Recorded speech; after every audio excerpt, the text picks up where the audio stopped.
हम सॉल्व करेंगे question number 4 of exercise 3.1. Which of the following pair of linear equation are consistent inconsistent.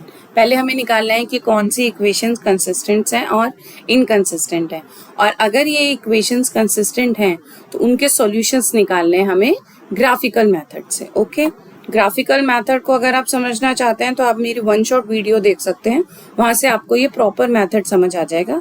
बाकी हम इस questions में भी करेंगे, आपको इस क्वेश्चंस में भी ये कॉन्सेप्ट समझ आ जाएगा. ठीक है, तो अब हम पहले देखते हैं कि ये कंसिस्टेंट और इनकंसिस्टेंट कैसे निकालेंगे.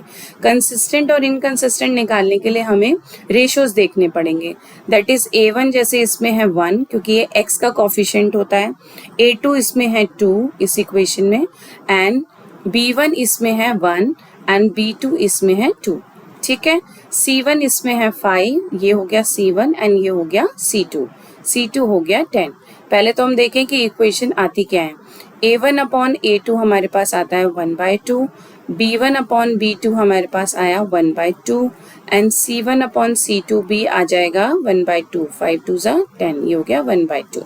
ठीक है, अब अगर A1 अपॉन A2 इक्वल है B1 अपॉन B2 के, इक्वल है C1 अपॉन C2 के, तो ऐसी सिचुएशन में हम बोलते हैं infinite many solution. Infinite many solution क्यों बोलते हैं? क्योंकि लाइंस जो हमारी आती हैं वो होती हैं कोइंसिडेंस लाइंस. ठीक है, कोइंसिडेंस लाइन आई है तो कौन सी लीनियर इक्वेशंस हो गई? ये हो गई consistent pair of linear equations. ठीक है जी, कंसिस्टेंट पेयर हो गई. अब कंसिस्टेंट है तो हमें ग्राफिकल मेथड से इसके सॉल्यूशंस निकालने होंगे. तो चलिए इसको सॉल्यूशन करते हैं ग्राफिकल मेथड से. अब हम ग्राफिकल मेथड कैसे लगाएंगे? ग्राफिकल मेथड से इसका सॉल्यूशन करेंगे. इस मेथड में क्या करते हैं हम, जैसे हमारे पास ये इक्वेशन है x plus y equals to 5. इसको आप और कैसे लिख सकते हो? y equals to 5 minus x. ठीक है, अब इसके बाद आप क्या करेंगे, इसमें आप एक बॉक्स बनाएंगे जिसमें हम x और y की अलग अलग वैल्यूज पुट करेंगे. ठीक है, क्योंकि हमें ग्राफ में प्लॉट करना है ना. ग्राफ में प्लॉट करने के लिए हमें बहुत सारी वैल्यूज चाहिए होंगी. तो चलिए इसकी वैल्यूज निकालते हैं. अगर मैं x की जगह 0 पुट कर दूं तो y में क्या होगा? 5 माइनस 0 क्या हो जाएगा? 5. ठीक है, 5 आ जाएगा. अगर मैं x की जगह 5 पुट कर दूं, x इक्वल्स टू 5 हो गया, तो ये हो जाएगा 0, तो ये आ गया 0. इसको आप इक्वेशंस देख के निकाल सकते हैं कि जैसी इक्वेशन होगी वैसे आप उसमें वैल्यूज पुट करते जाइए ताकि बहुत इजीली आंसर निकल आए. ठीक है, अब हम x की जगह अगर 1 पुट कर दें तो 5 माइनस 1 क्या होगा? 4. x की जगह 1 तो 5 माइनस 1 इज 4, y की वैल्यू हो गई 4. तो ये हमारे पास 3 वैल्यूज आ गई. ठीक है, इस लीनियर इक्वेशन की, ये वाली इक्वेशन की x plus y equals to 5 की, दैट इज इक्वेशन 1. अब हम इक्वेशन 2 की वैल्यूज निकालते हैं. 2x 2y equals to 10. ठीक है, अब इसको आप कैसे लिख सकते हो? कॉमन लेंगे तो ये हो जाएगा x plus y equals to 10. तो x plus y equals to, ये डिवाइड में जाएगा तो 2 5 10. देखिए ये इक्वेशन बिल्कुल सेम हो गई क्योंकि इसके ऑलरेडी हमें पता है कि क्या सॉल्यूशन निकलेंगे, कोइंसिडेंस लाइन वाले सॉल्यूशन निकलेंगे. तो ऑब्वियसली वैल्यूज भी हमारे पास कोइंसिडेंस वाली आ गई.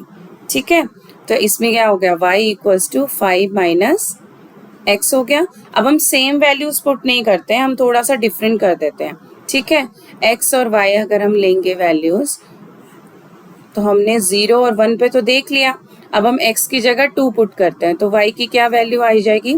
5 माइनस 2 इज 3, तो ये हो गया हमारे पास 3. ठीक है, बाकी x की वैल्यू 0 है तो y की वैल्यू 5 आ गई. अगर हम x की वैल्यू 5 करते हैं तो y की वैल्यू 0 आ गई. ठीक है, ये हमने कॉमन ले लिया, एक नंबर अलग ले लिया, तो भी हम देखते हैं कि लाइंस कोइंसिडेंस होंगी या नहीं होंगी. ठीक है, चलिए अब हम इसको ग्राफ पे प्लॉट करते हैं.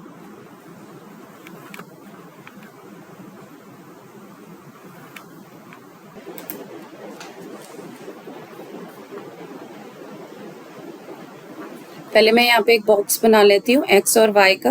ये हमारे पास ग्राफ है. ठीक है, x की वैल्यू इसमें क्या थी? 0 5 1 0 5 1 एंड नीचे y की वैल्यू क्या आई थी? 5 0 4. 504। ठीक है, ये इक्वेशन 1 से हो गई। इक्वेशन 2 से क्या वैल्यूज थी? X y 205350। Okay, 205 and 350। चलिए, x की वैल्यू हमारे पास है 2। ये होती है हमारी x एक्सिस और ये होती है हमारी y एक्सिस। सबको पता होगा जब आप ग्राफ्स प्लॉट करते हैं। तो x की वैल्यू है 0, ठीक है, y की वैल्यू है 5। ओके जी, यहाँ पे एक पॉइंट आ गया हमारे पास। x की वैल्यू है 5, x लिया हमने 5, देन y इज 0, वो यहीं पे रहेगा। ठीक है, x अगर हमारे पास 1 है तो y की वैल्यू आ रही है 4। x हमारे पास 1 है तो y हो गया समवॉट देयर। ठीक है, अब हम इसको लाइन को प्लॉट करते हैं।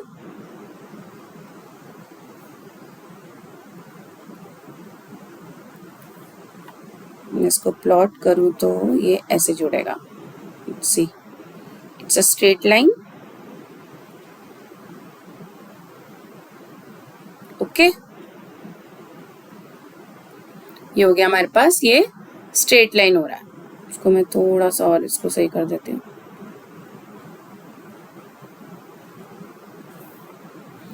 अब हम सेकेंड इक्वेशन लेंगे। सेकेंड इक्वेशन में क्या क्या वैल्यूज है? x अगर 2 है, x 2 है तो y की वैल्यू क्या है? 3। x 2 है तो y की वैल्यू यहाँ पे आएगी समवॉट। ठीक है, and x is 0 and y is 5। ठीक है, ये वाला पॉइंट हो जाएगा same. And x is 5 then y is 0, ये वाला पॉइंट हो गया। और इससे क्या हो रहा है? 2 और 3 में थोड़ा सा यहाँ पे आ रहा है। ठीक है, तो ये ऑलमोस्ट पूरा, इसको भी आप ऐसे ही प्लॉट करेंगे, सेम कोइंसिडेंस लाइन हो जाएंगे।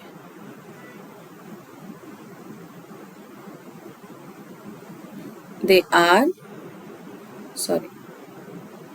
Coincidence lines. ठीक है, तो ये क्या हो गया? कोइंसिडेंस लाइंस हो गई। और कोइंसिडेंस में क्या होता है? Infinite many solutions. ऐसे आपको एग्जाम में प्रॉपर करके दिखाना है। ग्राफ प्लॉट करना है, दोनों इक्वेशंस के सॉल्यूशन निकालने हैं। अगर वो इक्वेशन कंसिस्टेंट है तो इसके सॉल्यूशन निकालने हैं और ग्राफिकल मेथड से एक्सप्लेन करना है। ठीक है, चलिए अब चलते हैं इसके। फर्स्ट पार्ट हो गया, सेकेंड पार्ट पे। Second part is x minus y equals to 8 and 3x minus 3y equals to 16। तो a1 क्या हो गया हमारे पास? 1, a2 is 3, b1 is -1 and b2 is -3 and c1 is 8 and c2 is 16. तो a1 upon a2 is 1/3, b1 upon b2 is also 1/3. ठीक है, and c1 upon c2 is 8/16 is a2 just 16, that is 1/2. तो a1 upon a2 is equals to b1 upon b2, but it not equals to c1 upon c2. तो इसमें क्या होता है? इस situation में होता है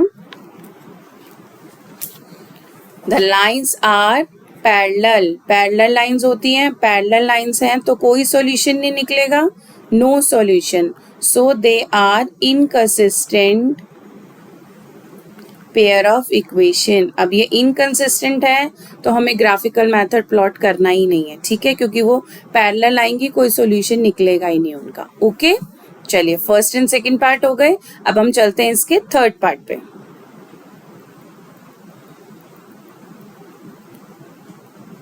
That is third part. Third part is a1 is 2 and a2 is 4. Similarly, b1 is 1 and b2 is -2 and c1 is -6 and c2 is -4. चलिए check it out. a1 upon a2 is 1/2. 2/4 आ रहा है तो 1/2 लिख सकते हैं. b1 upon b2 is 1/2, but this is in negative. And c1 upon c2 is -6 upon -4. Minus minus cancel, 2 2s are 4, 2 3s are 6, that is 3/2. Okay, So they all are not equal. A1 upon A2 is not equals to B1 upon B2. It's not equals to C1 upon C2. तो हम A1 upon A2 is not equals to B1 upon B2 क्या होगा? Intersecting lines. Lines क्या होंगी? Intersecting होंगी. क्या होगा इसका? वन सॉल्यूशन निकलेगा. ठीक है, वन सॉल्यूशन निकलेगा. इसको मैंने लास्ट जो क्वेश्चन हमने थर्ड क्वेश्चन किया है उसमें पूरा टेबल से समझाया है कि कैसे हमें पता लगता है कि कैसे सॉल्यूशंस निकलेंगे. ओके, आपकी एनसीईआरटी की बुक में वो बनी हुई है. तो ये इंटरसेक्टिंग लाइंस हो गई, वन सॉल्यूशन निकलेगा. तो वन सॉल्यूशन में क्या है? ये कंसिस्टेंट हो गया. ठीक है, तो ये हम बोल सकते हैं they are consistent pair of linear equation. तो अब हम इसको क्या करेंगे? ग्राफिकल मेथड से इसको प्लॉट करके देखेंगे. चलिए इसको ग्राफिकल मेथड से प्लॉट करके देखते हैं. पहले इन दोनों इक्वेशंस का सॉल्यूशन निकालते हैं. First equation is 2x plus y minus 6. 2x plus y minus 6 equals to 0. इसका सॉल्यूशन कैसे निकलेगा? x equals to 6 minus y by 2. ठीक है, x equals to 6 minus y by 2. तो अब हम इसको अलग अलग वैल्यूज पे पुट करके देखेंगे. y and x. ठीक है, अब अगर हम x की जगह 0 कर दें तो ये क्या होगा? 2 भी 0 हो जाएगा एंड y इक्वल्स टू इधर आ जाएगा -6 में. ये देखिए, x की जगह अगर हम 0 पुट कर दें तो 6 माइनस वाई बाई 2. तो 2 की वैल्यू भी 0 हो जाएगी. 6 इधर आके क्या होगा? -6 इक्वल्स टू माइनस वाई. तो y की वैल्यू हो जाएगी 6. y की वैल्यू हो गई 6. सिमिलरली अगर हम x की जगह 3 कर दें, ठीक है, तो ये क्या हो जाएगा? 3 2 जा 6. आपको ये देखना पड़ेगा कि हम कौन सी वैल्यू से उसको ओवरऑल सोल्यूशन निकाल सकते हैं. तो 6 इक्वल्स टू 6 माइनस वाई. ये माइनस में आके क्या हो जाएगा? 0. तो y की वैल्यू हो जाएगी 0. ठीक है, अब x की जगह अगर हम 1 पुट करें तो 1 equals to 6 minus y by 2. 2 1 जा 2, इधर हो जाएगा 2 इक्वल्स टू 6 माइनस वाई. तो y की वैल्यू क्या आ जाएगी? 2 माइनस 6 क्या होगा? -4. तो minus minus cancel, that is 4. तो ये हो जाएगा 4 एंड 1. तो ये हो गया फर्स्ट इक्वेशन का सॉल्यूशन. ठीक है, इसको हम नोट कर लेते हैं अलग से. इक्वेशन में x की जगह क्या रखेंगे? 4 प्लस 2y अपॉन 4 होगा. ठीक है, इसमें भी x और y के अलग अलग वैल्यूज पे पुट करके देखिए तो क्या सॉल्यूशन आएगा x एंड y का. x अगर 0 हो गया तो क्या होगा? ये भी 0 हो जाएगा. x अगर 0 है तो 0 equals to 4 plus 2y upon 4. ये 0 हो गया. And -4 equals to 2y. 2 2 जा 4. y equals to -2. y की वैल्यू क्या हो गई? -2. ठीक है, x की जगह 1 पुट करिए. 1 equals to 4 plus 2y upon में 4. x की जगह 1 पुट करिए. ठीक है, तो 4 equals to 4 plus 2y. 4 minus 4 is 0. तो y की वैल्यू क्या हो जाएगी? 0. ठीक है, x की जगह 2 पुट कीजिए. 2 equals to 4 plus 2y upon 4. 4 2 जा 8. 8 minus 4 equals to 2y. 8 minus 4 is 4 equals to 2y. 2 2 जा 4. तो y की वैल्यू हो गई 2 और इधर हो गई 2. ठीक है जी, ये हो गया सेकेंड इक्वेशन से सॉल्यूशन. तो चलिए इसको ग्राफ पे प्लॉट करते हैं. पहले फर्स्ट इक्वेशन को प्लॉट करते हैं. x equals to 0 and y की वैल्यू है 6. यहाँ पे कुछ आएगा. ठीक है, x अगर हमारे पास 3 है तो y की वैल्यू 0 है तो ये यहीं रह जाएगा. x की वैल्यू अगर 1 है तो y की वैल्यू है 4. ठीक है, अब ये लीनियर इक्वेशन है तो ऑब्वियसली स्ट्रेट लाइन आएगी. ठीक है, अब हमारे पास ये वाली स्ट्रेट लाइन मिल गई. क्या मिल गई? ये स्ट्रेट लाइन. ओके, चलिए अब हम सेकेंड इक्वेशन को देखते हैं. सेकेंड इक्वेशन में क्या है? x अगर 0 है तो y -2 है. ओके जी, x अगर 0 है तो y -2 है. -2 आएगा यहाँ पे. ठीक है, अब x अगर 1 है तो y 0 है. ओके जी, x अगर 1 है तो y 0 है. ये यहीं रह जाएगा. ठीक है, x अगर 2 है तो y भी 2 है. x अगर 2 है तो y भी 2 है. ये यहाँ पे होगा. ठीक है, तो ये क्या हो गया? इसको करें हम जब कनेक्ट, तो ये लाइन होगी ऐसे। ठीक है, हो गया इंटरसेक्टिंग इक्वेशन। और इंटरसेक्टिंग में ये वाला सॉल्यूशन आ गया। क्या होता है intersecting line? They are intersecting lines. Intersecting line and one solution. One solution कौन सा कॉमन है? देखिए, वन सॉल्यूशन कॉमन है x2 एंड y2। x की वैल्यू क्या है? 2 एंड y की वैल्यू है 2, यानी 2 2। ये हमारा वन सॉल्यूशन। ठीक है, ऐसे ग्राफ पे प्लॉट करना है। समझ आ गया? अब हम चलते हैं इसके फोर्थ पार्ट पे, that is last part, fourth part. Okay, fourth part is a1 is 2, a2 is 4, b1 is -2, b2 is -4, c1 is -2 and c2 is -5। इसको आप कीजिए, a1 upon a2 is 2/4, that is 1/2, b1 upon b2 is -2 - 4, that is 1/2। ठीक है, and c1 upon c2 is -2/5। और जब a1 upon a2 equal होता है b1 upon b2 के और इक्वल नहीं होता है c1 upon c2 के, तो क्या होता है? ये parallel lines, so they are inconsistent. ठीक है, दो लाइंस कंसिस्टेंट थी, दो लाइन इनकंसिस्टेंट थी, तो दो क्वेश्चन को हमने ग्राफिकल मेथड से सॉल्व किया एंड दो क्वेश्चन में हमने लिख दिया कि they are inconsistent pair of linear equation. तो हमें इसको ग्राफिकल मेथड से सॉल्व नहीं करना है। ओके, तो चलिए, this is the end of the question number 4। अब हम नेक्स्ट वीडियो में सर करेंगे क्वेश्चन नंबर 5।